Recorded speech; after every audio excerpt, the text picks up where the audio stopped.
Intense fighting in the Syrian rebel-held stronghold of Deraa.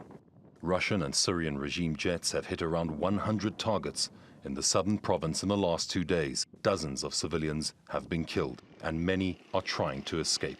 Thousands of people are taking shelter near the border with Jordan and the occupied Golan Heights in Israel. We address brothers in the international bodies and organizations, appealing to them to help us. We're displaced from Ibta town by the regime's shelling and the major offensive launched on Deraa. We are sheltering inside schools in Qunetra's southern countryside.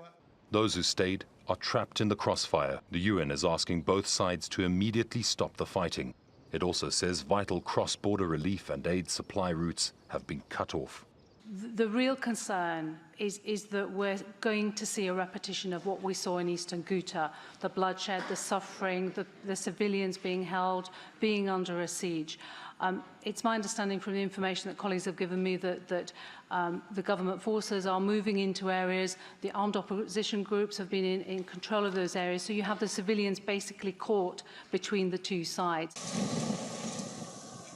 The Syrian Civil Defense, also known as the White Helmets, says its center in the town of Al-Muzaifara, east of Deraa, is destroyed, and the main hospital there is now out of service.